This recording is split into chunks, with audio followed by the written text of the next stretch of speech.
Hi అండి. మరి ఈరోజు మనం ఒక ముఖ్యమైనటువంటి టాపిక్ లిటరేచర్లో చూద్దామండి. అది ఏంటి అంటే అలంకార్. అదేంటమ్మా? అలంకార్. ఈ అలంకార్ నుంచి మనకి ఖచ్చితంగా 2 బిట్లు వస్తాయమ్మా. 2 లేదా 3 బిట్లు వచ్చే అవకాశం ఉంది. మన డిఎస్సిలో కానీ అలాగే టెట్లో కానీ మనకి 2 లేదా 3 బిట్లు వచ్చే అవకాశం ఉందమ్మా. అయితే చాలా చిన్న టాపిక్, చాలా ఈజీగా మనం గుర్తుపట్టచ్చు. కాకపోతే దీంట్లో ఎక్కువ మంది ఎగ్జాంపుల్ నుండి ఇచ్చేటప్పుడు చాలామంది తప్పులు చేస్తుంటారు. మరి ఆ తప్పు లేకుండా మనం ఎలా చేయాలనేది, ఏ విధంగా ఆ అలంకారాన్ని గుర్తించాలి అనేది మనం చెప్పుకుందాము. అయితే టాపిక్లోకి వెళ్ళే ముందు ముఖ్యంగా మీకు చెప్పాల్సిన విషయం ఏంటి అంటే, మరి చాలామంది ఏం చేస్తుంటారంటే లిటరేచరు అనేదాన్ని ఎక్కువగా చదువుతుంటారు. ఎందుకంటే అది అన్లిమిటెడ్ సబ్జెక్ట్ అండి. అయితే మనకి లిటరేచర్లో భాగంగా మనం చూసుకున్నట్లయితే మనకుండేటువంటి టాపిక్స్ ఒక్కసారి డిస్కస్ చేద్దాం. డిస్కస్ చేసి తర్వాత అలంకారంలోకి వెళ్దామా. ఇందులోని మనకి ఖచ్చితంగా భారతీయ కావ్యశాస్త్ర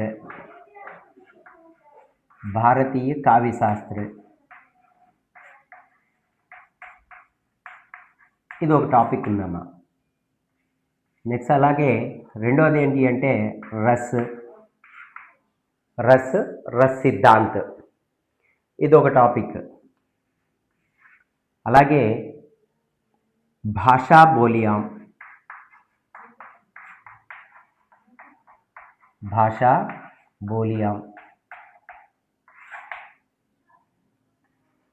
నెక్స్ట్ అలాగే మనకి అలంకారు. ఇవి గ్రామర్లో మనకి ఇచ్చాడమ్మా, కానీ వ్యాకరణ పరంగా మరియు ఇక్కడ సాహిత్యపరంగా అలంకార్, చంద్. దాని తర్వాత ప్రాచీన సాహిత్యం వస్తుంది, ప్రాచీన సాహిత్య. నెక్స్ట్ అలాగే ఆధునిక సాహిత్యం.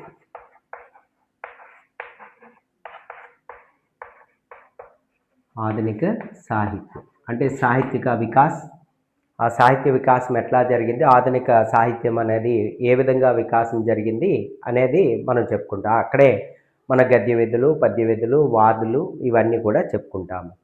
మరి ప్రాచీన సాహిత్యంలోని మనం ఆదికాలము అంటే సాహిత్య వికాసం ఎట్లా జరిగింది, సాహిత్య గ్రంథ, నెక్స్ట్ సాహిత్య వికాసము, అక్కడ ఆదికాలము, భక్తి కాలము, వీరగాథా కాలం, ఇవన్నీ కూడా మనం చెప్పుకుంటాం. రీతికాలు ఇవన్నీ కూడా మనం చెప్పుకుంటాం. నెక్స్ట్ చందుకు వచ్చేసరికి చందులో చిన్న టాపిక్ అండి. ఇది చాలా చిన్న టాపిక్. ఇక్కడ నుండి మనకు ఖచ్చితంగా 2 బిట్లు వస్తాయి. అలంకార్ నుండి మనకు 2 బిట్లు వస్తాయి. భాషా బోలియా నుండి మనకి ఇంచుమించు 5 లేదా 6 బిట్లు వచ్చే అవకాశం ఉందమ్మా. ఇంకా ఎక్కువ వచ్చే అవకాశం ఉంది. నెక్స్ట్ రస్ నుండి 2 బిట్లు వస్తాయమ్మా, రస్. అలాగే భారతీయ కావ్యశాస్త్ర ఏదైతే ఉందో దీని నుండి 4 లేదా 5 బిట్లు వచ్చే అవకాశం ఉందమ్మా. కాబట్టి ఈ విధంగా మనం చూసుకున్నట్లయితే టాపిక్ వైజ్ చూసుకున్నట్లయితే ఇక్కడ 4, ఇవి 2, 6, 6ను 5 వేసుకుందాం. పోనీ 5, 11, 13, 14, 15. మనకి ఇక్కడ ఆదికాలు, భక్తికాలు, మరి రీతికాలు, అక్కడ నుండి ఒక 2 బిట్లు వస్తాయమ్మా. ఎన్ని వచ్చాయమ్మా ఇక్కడికి? ఇక్కడ చూడండి, 4, 2, 6, 6, 5, 11, 13, 13, 2, 15, 17, 17. మొత్తం ఓవరాల్గా మనం ఒక లిటరేచర్ పరంగా ఒక 20 బిట్లు మనం వేసుకున్నట్లయితే యాక్చువల్గా 18 నుండి 20 బిట్లు ఇస్తాడమ్మా మనకి. అక్కడ మనం చూసుకున్నట్లయితే ఆధునిక సాహిత్యం నుండి మరి మహా అయితే ఒక 4 బిట్లు వస్తాయి. చాలామంది చేసే తప్పు ఏంటి అంటే ఈ ఆధునిక సాహిత్యాన్ని పట్టుకుంటారు.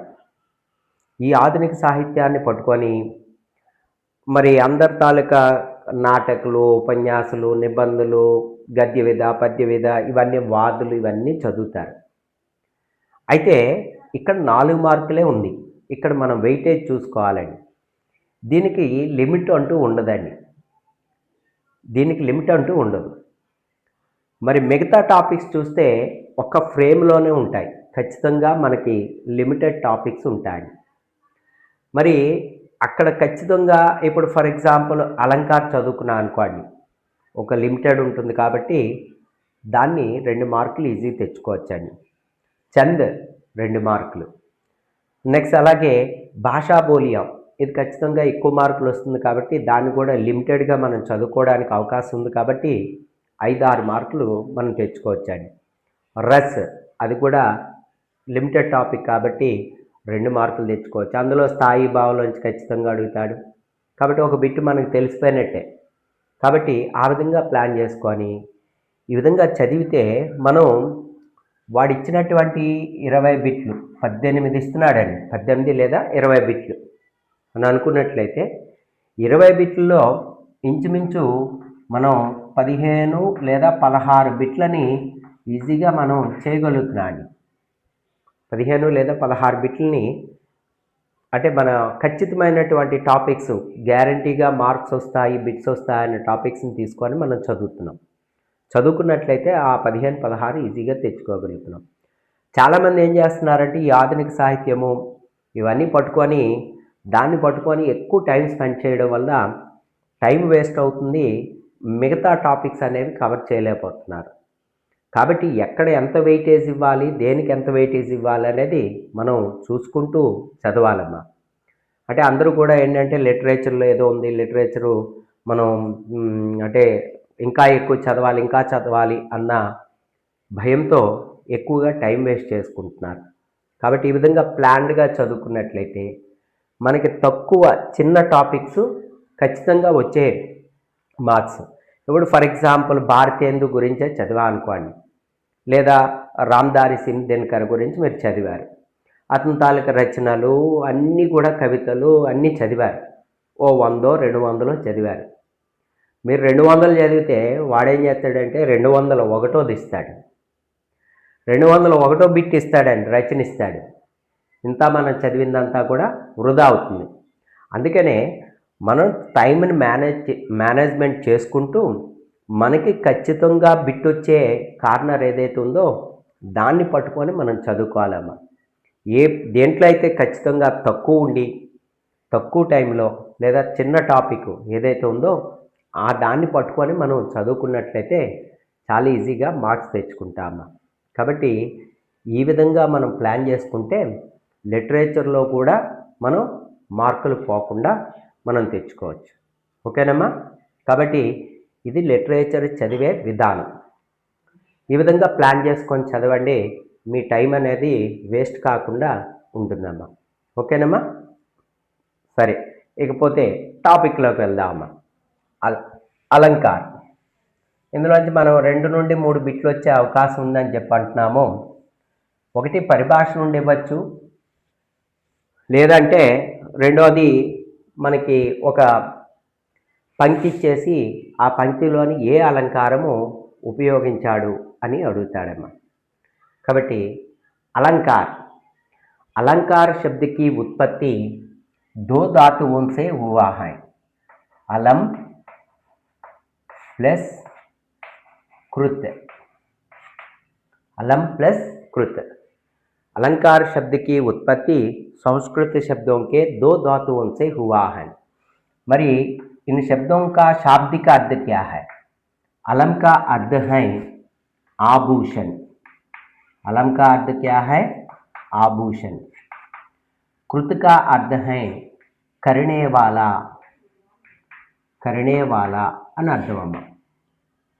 ఆభూషణ్ కరణేవాలా లేదా ఆభూషిత్ కరణేవాలా. ఓకేనా, ఆభూషిత్ కరణేవాలా అని అర్థం. అలంకార కా శాబ్దిక అర్థ క్యా అంటే అండి ఆభూషిత करने वाला అని చెప్పంటాం.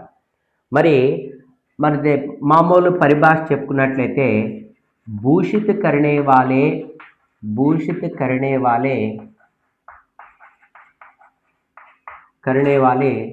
उपादान को अलंकार कहते हैं. ओके ना. भूषित करने वाले उपादान को अलंकार कहते हैं. అంటే కావ్యాన్ని భూషితకరణ అంటే మరి ఆభరణాలతో లేదా ఆభరణాలని దాన్ని అలంకరించడం. కాబట్టి భూషిత్ కరణే వాలే ఉపాదానకు అలంకార్ కైతే హై అని చెప్పి మనం చెప్పొచ్చండి. నెక్స్ట్ ఇంకోటి ఏం చెప్పొచ్చు అంటే అండి, కావ్యకి శోభా బడానే వాలా తత్వ హై. కావ్యకి शोभा बढ़ाने वाला तत्व है.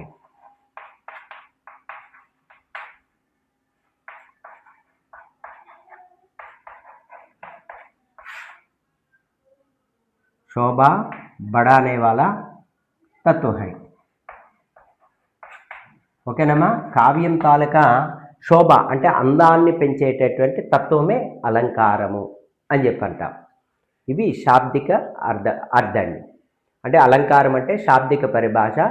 భూషిत करने वाले उपादान को क्या कहते हैं అంటే अलंकार कहते हैं. काव्य की शोभा बढ़ाने वाला तत्व को क्या कहते हैं అంటే अलंकार कहते हैं. अलंकार की उत्पत्ति किन दो धातुओं से बना है అంటే अलम प्लस कार లేదా कृत. अलम का अर्थ क्या है అంటే आभूषण. कृत का अर्थ क्या है అంటే करने वाला అని అర్థం అమ్మ. ఓకేనమ్మా. ఇది ఈ విధంగా శాబ్దిక అర్థం మనం చెప్పచ్చు. మరి अलंकार के महत्व के बारे में, అలంకారం అనేది కావ్యంకి అవసరమా కాదా అనే మహత్వాన్ని, దీని తాలూకు గొప్పతనాన్ని, కావిత అంటే అలంకార తాలూకు గొప్పతనం అనేది లేదా కావ్యమే अलंकार की आवश्यकता है या नहीं అనే దాన్ని చెప్తూ మరి మొట్టమొదట విభిన్న ఆచార్యోనే అపనే మత వ్యక్తి కియా హై. మరి వామన్ అనేవాడు చెప్తున్నాడని. వామన్ ఏమన్నాడంటే अलंकृति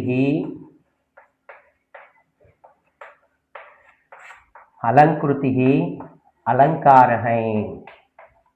ఏమన్నాడమ్మా? अलंकृति अलंकार అంటే जो अलंकृत किया जाता है वह है अलंकार. ఏదైతే అలంకరించబడుతుందో అదే అలంకారము అని చెప్పన్నాడమ్మా. ఎవరమ్మా? వామన్. మరి ఇంకోటి చెప్పాడమ్మా, జో అలంకృత్ కరే వ అలంకార హై, అలంకృతి అలంకార హై అని చెప్పన్నాడు. ఓకేనమ్మా. కాబట్టి దాని అర్థం ఏంటంటే జో అలంకృత్ కియా జాతా హై వహ వ అలంకార హై. నెక్స్ట్ అలాగే బామహ అండి. బామహ ఏమన్నాడంటే మరి अलंकार అనేది కావ్యకి శోభా బడానే వాలా తత్వ హై, కావ్యకి అనివార్య తత్వ హై. ఏమన్నాడమ్మా? మరి అలంకార అనేది కావ్యకి అనివార్య తత్వ హై, తప్పనిసరిగా ఉండాలి అని చెప్పంటున్నాడు. మరి జిస్ ప్రకార్ కిసి ఏక స్త్రీ, కిసి ఏక ఔరత్ అంటే ఒక स्त्री तालुका अंदमु अपना अटे स्त्री का मुख जिस प्रकार आभूषणों के द्वारा मरी उसकी मुख का सौंदर्य बढ़ जाता है, ठीक उसी प्रकार अदे विधंगा काव्य की शोभा अलंकार से बढ़ता है. अंदकने काव्य की अनिवार्य तत्व है एवरन्नारम्मा? బామ అంటే బామలు గుర్తుంచుకోండి. ఆడవాళ్ళు కదండి బామ అంటాం. బామ ఆడవాళ్ళు అలంకారం లేకుండా బయటికి రారు కదండి. కాబట్టి అలంకార్ తప్పనిసరిగా ఉండాలి అని చెప్పిన వాడు ఎవరంటమ్మా? బామ. కావ్యకి అనివార్య తత్వ హై, తప్పనిసరిగా ఉండాలి. జిస్ ప్రకార్ స్త్రీ का मुख आभूषणों के द्वारा अपना मुख का सौंदर्य बढ़ता है, ठीक उसी प्रकार काव्य की शोभा अलंकार के द्वारा बढ़ता है అని చెప్పి బామహ అన్నాడండి. నెక్స్ట్ దండి. ఈ దండి అనేవాడు ఏమంటున్నాడంటే మరి అలంకార్ కావ్యకి శోభాకారక ధర్మ హై, కావ్యకి శోభాకారక ధర్మ హై, శోభాకారక ధర్మ హై అని చెప్పి ఎవరన్నారంటే దండి అన్నాడని. అంటే కావ్యం తాలూకా శోభని పెంచే ఒక ధర్మము, ఒక గుణము అని చెప్పి అన్నాడు. మరి అలంకార అనేది శోభాకారక ధర్మ హై ఎవరన్నారమ్మా? దండి. అయితే ఈ దండి అన్నటువంటి విషయాన్ని వామన్ వ్యతిరేకిస్తూ ఏమన్నాడంటే శోభాకారక ధర్మ ఇది కావ్యము తాలూకా ధర్మము, శోభాకారక ధర్మ అనేది కావ్యకా ధర్మ హై, కావ్యకా ధర్మ హై, ఇది కావ్యం తాలూకా ధర్మం, అంతేగాని అలంకారము శోభాకారక ధర్మం కాదు. మరి అలంకారం ఏంటి అంటే ఉసు శోభాకారక ధర్మకు సంవర్ధన కరణే వాళ్ళ తత్వ హై, ఆ శోభని మరింత పెంచే కారకం అలంకారం తప్ప మరి శోభాకారక ధర్మ అనేది డైరెక్ట్గా అలంకారాన్ని అనకూడదు అని ఎవరు వ్యతిరేకించారమ్మా అంటే వామన్నే విరోధికి ఆహన్. దండి ఇచ్చినటువంటి స్టేట్మెంట్ని వామన్ వ్యతిరేకిస్తే ఏమన్నాడంటే దండి యాక్చువల్గా ఏమన్నాడంటే అలంకార శోభాకారక ధర్మ హై అని డైరెక్ట్గా చెప్పాడు. కాదు మరి వామన్ ఏమన్నాడంటే అలా కాదు, మరి అలంకారు డైరెక్ట్గా శోభాకారక ధర్మం కాదు, ఈ శోభాకారక ధర్మం అనేది కావ్యకార ధర్మ హై, అంటే కావ్యం తాలూకా గుణం మాత్రమే, ఆ గుణము అలంకారికే ద్వారా సంవర్ధన అవుతా హై, అలంకారము జోడించడం వల్ల ఆ కావ్యం తాలూకా మరింత అందాన్ని పెంచే ధర్మం మాత్రమే తప్ప మరి డైరెక్ట్గా అలంకారము శోభాకారక ధర్మము కాదు అని చెప్పి ఎవరమ్మా వ్యతిరేకించారు? వామన్. ఎవరమ్మా? వామన్. ఆ తర్వాత ఆనందవర్ధన్ ఇతను ఎవరమ్మా? ధ్వని సాంప్రదాయకే ప్రవర్తక్ ఆనందవర్ధను. తర్వాత ఆచార్య మమ్మట్, తర్వాత కవిరాజు విశ్వనాథ్. ఎవరమ్మా? కవిరాజు విశ్వనాథ్. వీళ్ళేం చెప్పారంటే అలంకారకే సంబంధమే, వీళ్ళేం చెప్పారంటే మరి ఆనందవర్ధను, ఆచార్య మమ్మట్, విశ్వనాథ్ వీళ్ళేమన్నారంటే అలంకారకి అంటే అలంకార తాలూకా గుణాన్ని మరి కాస్త అలంకారకి మహత్తుకు కమ్ కర్తే హుయే, మరి కాస్త తగ్గిస్తూ వీళ్ళేం చెప్పారంటే మరి శోభ అలంకార అనేది కావ్యకి బాహ్య శోభాకారక ధర్మ హై. ఏమన్నారమ్మా? బాహ్య శోభాకారక ధర్మ హై. ఎవరన్నామ్మా? శోభాకారక ధర్మ హై అంటే కావ్యం తాలూకా శోభాకారక ధర్మం కాదు, కేవలం బాహ్య శోభాకారక అంటే బయట నుండి అందాన్ని పెంచేదే, కావ్యం తాలూకా అందాన్ని బయట నుండి పెంచే తత్వమే తప్ప అలంకారం అనేది మరి శోభాకారక ధర్మం కాదు, కేవలం బాహ్య శోభాకారక ధర్మ హై. ఎవరు చెప్పారమ్మా? ఆనందవర్ధన్. తర్వాతమ్మా ఆచార్య జయదేవ్. ఎవరమ్మా? ఆచార్య జయదేవ్. ఈయనేమంటున్నారంటే ఆచార్య జయదేవ్ ఏమంటున్నారంటే మరి అలంకారకే బినా కావ్య ఉష్ణతాకే బినా ఆగ్ జైసా హై. ఏమన్నారండి? అలంకారకే బినా కావ్య ఐసా హై ఎలా ఉంటుంది అంటే మరి ఉష్ణతాకే బినా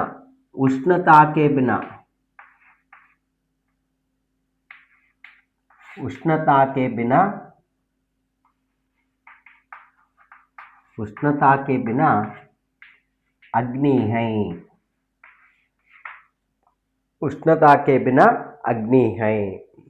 అంటే కావ్యం అనే దాంట్లో తప్పనిసరిగా అలంకారం ఉండాలి, అలంకారంలో కావ్యం అనేది లేకపోతే మరి ఉష్ణత అంటే వేడి లేని ఎటువంటి అగ్ని లాంటిది అని చెప్పి ఎవరన్నారమ్మా? ఆచార్య జయదేవ్. లేకపోతే రామచంద్ర శుక్ల్ అండి. మరి శుక్ల్ గారు ఏం చెప్పారంటే ఆచార్య రాमचंद्र शुक्ल ఏం చెప్పారంటే भावों को उत्कर्ष करने के लिए भावों को उत्कर्ष करने के लिए नेक्स्ट అలాగే किसी एक वस्तु के गुण वस्तु तालिका गुणము నెక్స్ట్ అలాగే क्रिया की तीव्रता మరి క్రియా की तीव्रता बढ़ाने के लिए అంటే దీని తాలూకా భావాన్ని దాని తాలూకా ఉత్కర్షణ పెంచడం కోసం వస్తువు తాలూకా గుణాన్ని మరింత అందంగా చెప్పడం కోసం క్రియ తాలూకా తీవ్రతని మరింత పెంచడం కోసం కభీ కభీ అలంకార సహాయక యుక్తి హై అప్పుడప్పుడు ఈ అలంకారం అనేది వీటిని పెంచడానికి ఉపయోగపడే ఒక యుక్తి అని చెప్పి ఎవరన్నారమ్మా ఆచార్య రాमचंद्र शुक्ल ఓకేనమ్మా ఈ విధంగా మరి अलंकार के संबंध में विभिन्न आचार्यों का मतभेद है లేదా విభిన్న मत हैं అని చెప్పంటాని ఓకేనా వాళ్ళ తాలూకా అంటే अलंकार के संबंध में महत्व లేదా अलंकार के महत्व के बारे में विभिन्न आचार्यों का मत है అని చెప్పంటాం నెక్స్ట్ అమ్మా మరి अलंकार कितने प्रकार के होते हैं శబ్దాలంకార అర్ధాలంకార మరి శబ్దాలంకారంలో ఏమేమి వస్తాయి అర్ధాలంకారంలో ఏమేమి వస్తాయి మరి అలంకారాన్ని ఏ విధంగా పోల్చాలి అనేది మనం నెక్స్ట్ క్లాస్లో చెప్పుకుంటామా ఓకేనమ్మా థ్యాంక్ యూ